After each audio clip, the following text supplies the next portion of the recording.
There will be time for you to read the instructions and questions, and you will have a chance to check your work.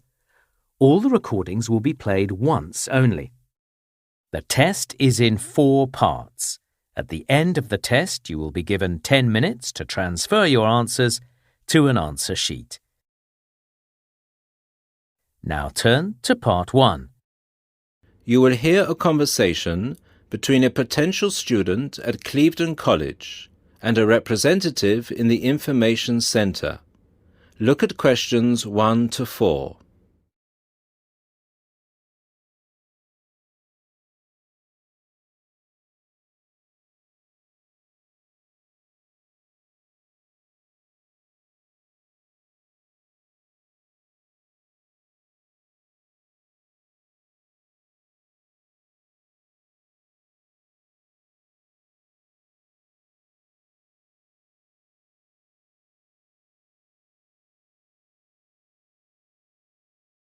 Listen to the first part of the conversation and answer questions 1 to 4.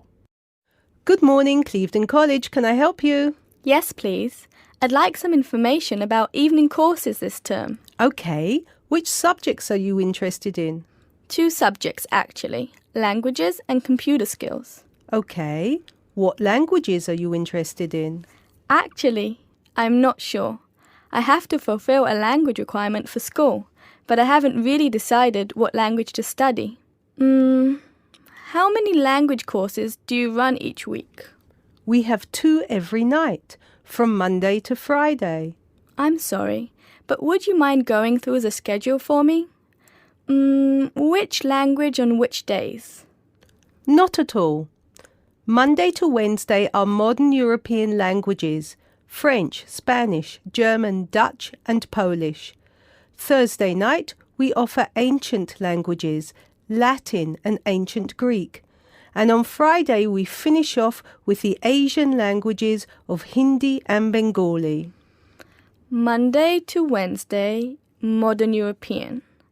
Thursday, ancient languages. And Friday, Asian. Can you spell Bengali, please? Yes, it's Bengali. Great. And how much do the courses cost? Each course costs £25 per person per term. But if you want to do 2 language courses, there's a 10% discount, but only if you book for 2 terms. So the 10% discount is if I take 2 courses for 2 terms. Is that right? Right. Listen to the second part of the conversation and answer questions 5 to 10.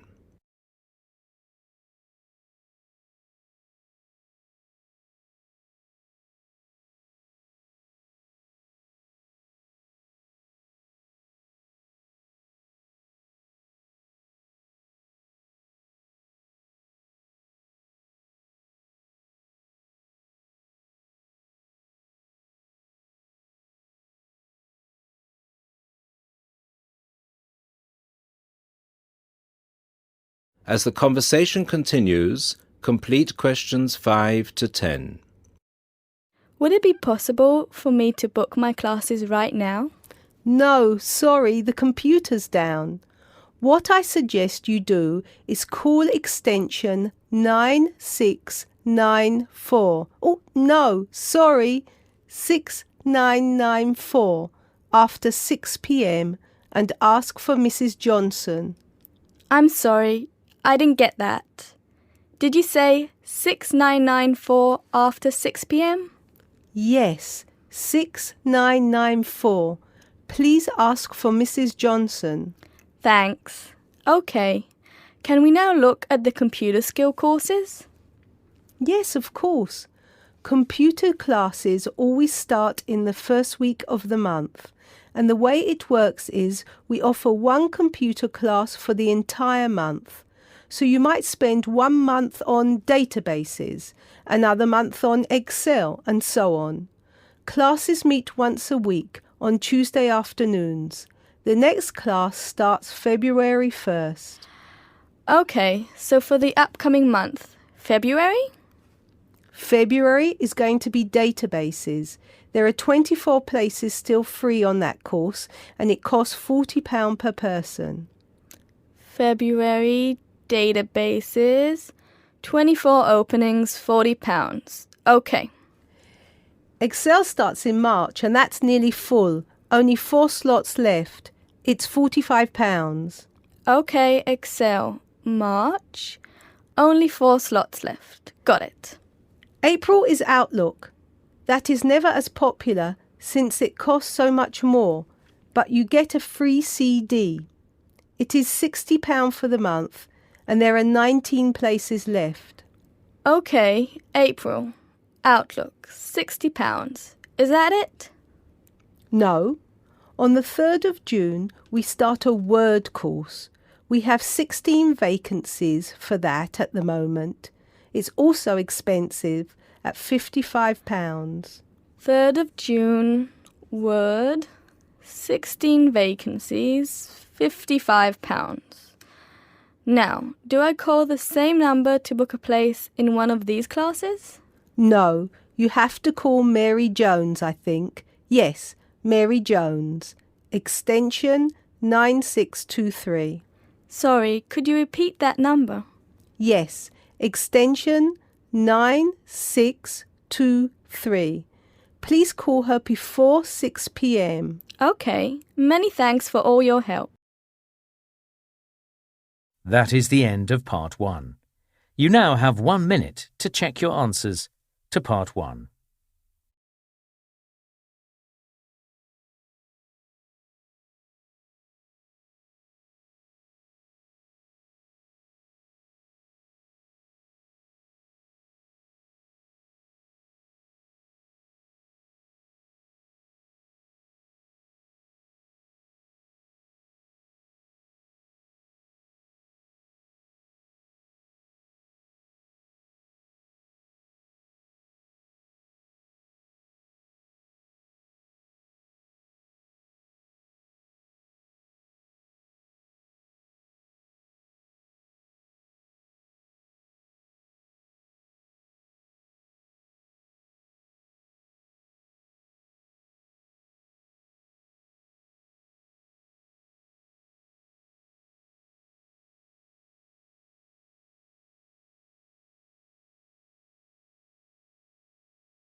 Part 2. You will hear the principal of a university welcoming his students. Look at questions 11 to 17.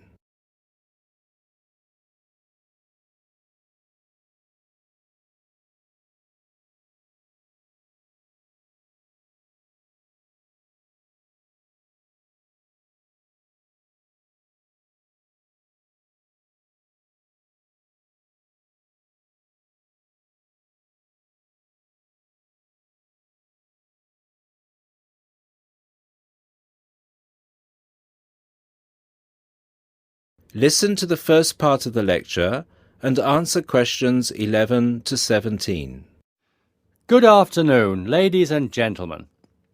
I'm Dr. Donovan, the principal of Don Levy University, and I would like to welcome you to the Dinglewood campus, which is one of the 3 campuses belonging to this university. This campus, Dinglewood, is where I have my office, and it's also the location of the Languages and Science campus, so some of you will be studying here. Dinglewood is the most northerly campus. The business studies blocks are in the Churchdown campus in the centre of town, and the southern or Trailway campus, where history and architecture are situated, is to the south of the town. Those of you who are enrolled in any of those courses will be taken to your respective buildings at the end of this meeting. Those of you studying on the Dinglewood campus, you will have a tour later too. This building we are assembled in is the office or administration block, Block 39, and is where the weekly meetings are held. You are welcome to attend these meetings, as are all the university staff. You may want to, as many university issues are discussed at these weekly meetings. The meetings take place at 1:30 every Tuesday, so please stop by. 2 other important buildings are also located on this campus: the cafeteria and the on-site shop. You can purchase all the required books and any stationery you need for your courses at this shop. Please bear in mind that even though you have shown your ID passes to enter the site, you still need to use them again to buy anything in the shop or cafeteria. This is for security reasons. Now look at questions 18 to 20.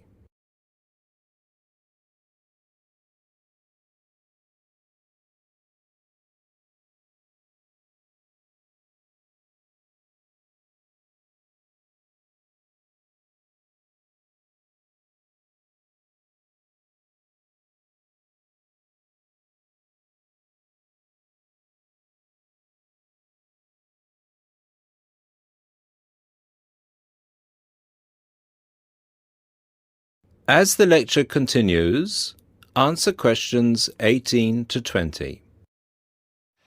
Now, if I could draw your attention to the back page of your joining instructions booklet, you will see a small map of this campus, Dingle Wood.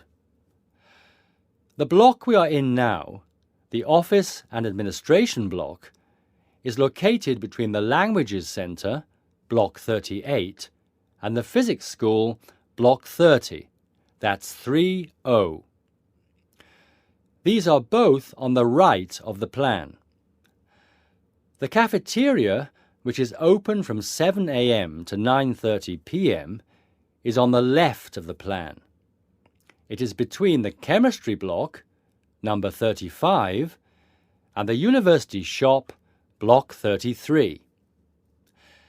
At the University shop, you can get all you will need in terms of course materials. The Biology block is block number 29, and you'll find the Biology block between the Chemistry block and the Languages Centre. Be careful with the numbers, as they are not always logical. As you will see, there are gardens on the right-hand side of the gate. These are being extended over the next 2 months, and a memorial fountain is being installed in the middle of the campus. This means that the campus will be very noisy during normal working hours. However, the campus will look much nicer when it is all finished. Right, so that's it for your initial campus orientation. At this point, could the language students all follow me, please? And the rest of you, please assemble under the banners which show your main topic of study, and you will be directed to the other campuses. That is the end of Part 2. You now have half a minute to check your answers to Part 2.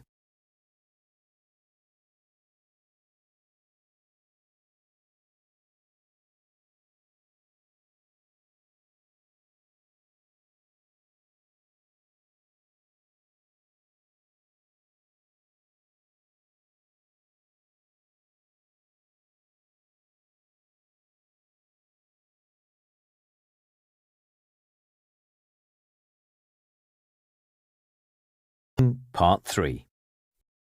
You will hear a conversation between 2 people who are about to share a project at work. Look at questions 21 to 30.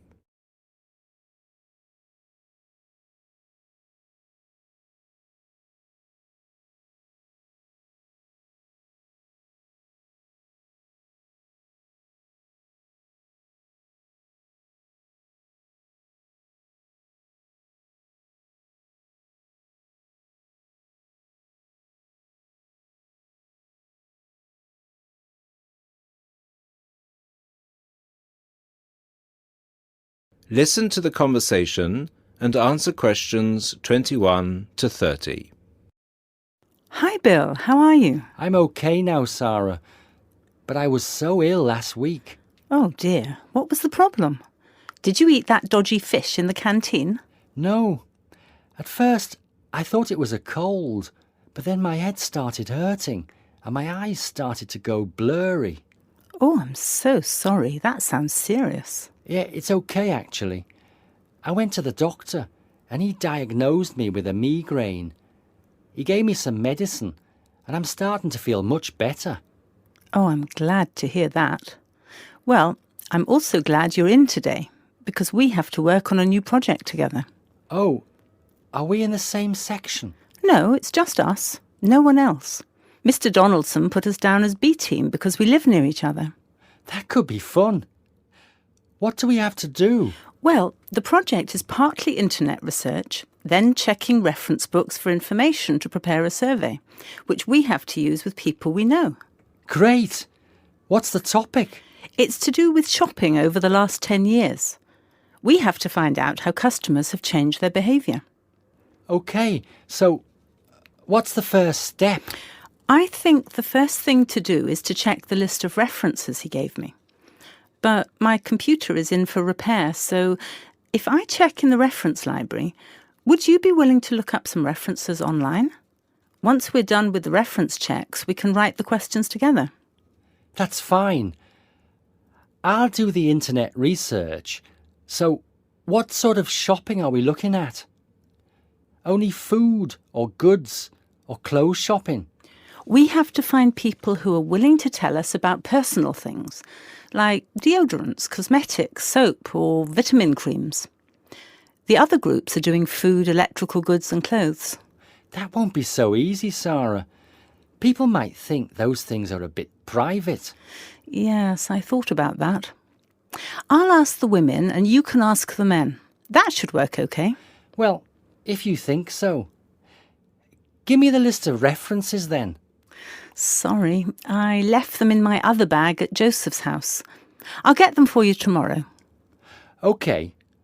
Well then, this afternoon, I think I'll catch up on the notes from last week. Can you help me, or are you busy? I've made you a copy of my notes already to save you time. Here you are. Wow, thanks, Sarah. That's so thoughtful. Well, since there's nothing for us to do right now, shall we go for lunch? Well, actually, I'll have to catch you later. I have to go to a meeting this afternoon. Can I phone you tonight to arrange when to meet? No, sorry. I have a date. Can we meet in the laboratory for the first class tomorrow? I'm not sure because I have to go to the library to collect some books. What about meeting there at lunchtime? Do you mean in the lab? Yes. OK. See you in the laboratory tomorrow at noon then. Sounds like we have a lot of work. That is the end of part 3. You now have half a minute to check your answers to part 3.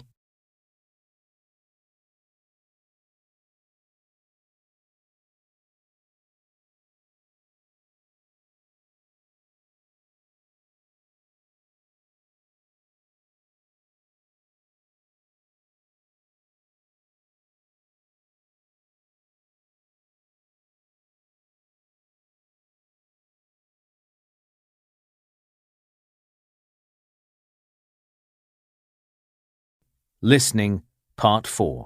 You will hear someone talking about art. Look at questions 31 to 35.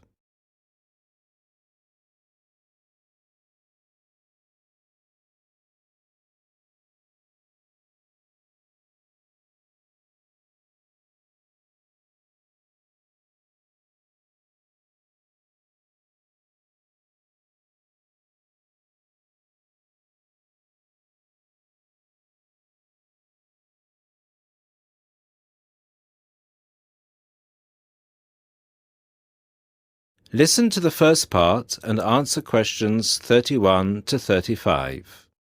Good evening, everybody, and welcome to the first in this year's series of public lectures offered by the Art Gallery. As Chief Curator of the Gallery, I was given the honour of presenting the first lecture, and let me tell you, I had a difficult time deciding what to talk about tonight. Being the curator, I naturally know just about everything that's in this gallery. But I wanted to choose an artist who has a wide appeal. That seems only fair, yes? But I didn't want to talk about someone so well known that anything I said would be familiar. I wanted someone modern. My personal preference is for modern art. But again, I wanted to choose someone who had the potential to appeal to all art lovers, whether they're attracted to traditional forms, Impressionism, Surrealism, or what have you. So, having spent the last 5 years as a visiting professor in Barcelona, it's not surprising that I finally chose to talk about one of the greatest Catalan artists, one whose work is likely to be familiar to many of you, Joan Miró. Look at this. And this. And this. Ring any bells? Miró's most famous and most widely reproduced works tend to be like this. Bright primary colours with lots of asymmetrical forms. He painted on large canvases, larger than himself quite often, and his paintings depicted birds, trees, flowers, and other features of the natural world. But Miró produced a great variety of work, and it's about some of his lesser-known paintings that I would like to speak this evening. Miró was born in Barcelona in 1893, the son of a goldsmith. He began to show talent very early, and in 1926 went to Paris, where he was drawn to the Surrealists of Montparnasse. He did not define himself as a Surrealist, however.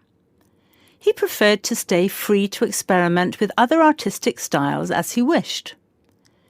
Miró had an intense dislike of much of the painting and many of the painters he knew. He wished to do something totally different, to express his contempt for bourgeois art. And yet, ironically, Miró's success has made his works much in demand among art collectors of the world. But we can't really talk about the artist without looking at his art. And that's what I'd like to do now. To take a look at just a few of Miró's works and think about what it is that makes them special. Special to me, and to a great number of people who flock every day to the Miró Foundation in Barcelona. Now look at questions 36 to 40.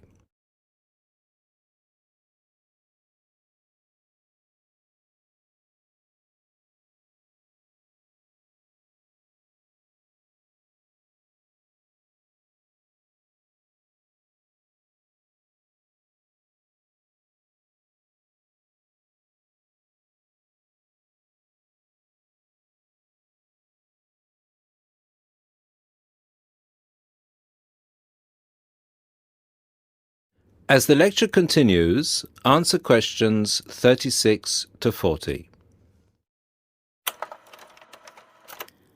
Let's start with this. One of Miró's best-known and brightest works, Woman and Bird. A sculpture created in 1982. It is on display in a park in Barcelona, often known as the Joan Miró Park. A huge sculpture, towering up into the sky. It reflects Miró's eternal interest in these themes, as well as his more technical interest in materials. This sculpture is covered in mosaic, which gives it a naive and cheerful appearance. It is interesting that this sculpture was completed in 1982, just a year before Miró's death. I think it shows that, towards the end, he was feeling as playful as a young man. And I think he wanted to share this playfulness in a park on such a big, very public scale. And now, another representation of a woman, this time just called Woman. This was painted in 1976, a late work for Miró, and is a work we often see reproduced or on sale as postcards or posters in gallery shops around the world. So why is it so popular? I think the use of colour has something to do with it. People respond to these rounded shapes filled with primary colours, especially on a large canvas like this. Also, the fact that, while it is rather surreal, it is still possible to recognise the form of a woman and to see it as a sympathetic representation. It's a bold, bright painting, and I think that it awakens a reaction in many of us. And finally, something quite different, though still a woman. A harsh, even violent work that was completed in 1939, at a time when Miró was greatly influenced by events of the Civil War in Spain. It's titled Seated Woman 2, but it can be hard to find the woman here, as she's been transformed into a rather horrendous creature. So is that how Miró viewed women? As grotesque? Not at all. This picture can also be seen as strong, with a huge base and solid shoulders to support those who depend on her. In this painting, her arms and neck seem to grow as vegetation out of her shoulders, representing woman as a fertile ground, perhaps.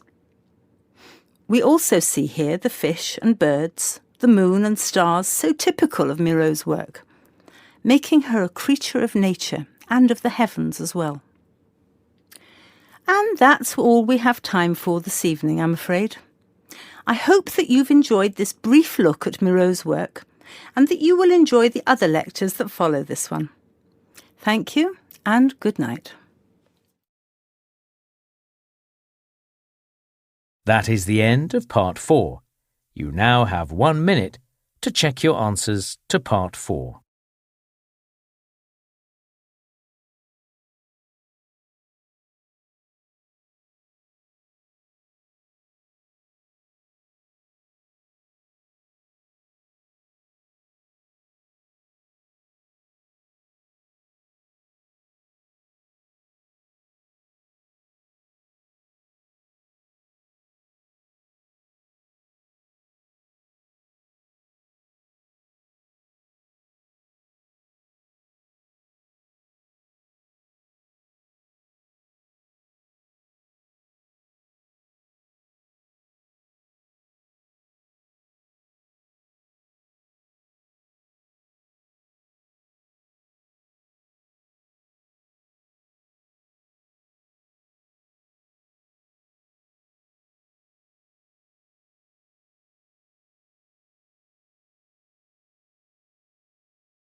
That is the end of the listening test.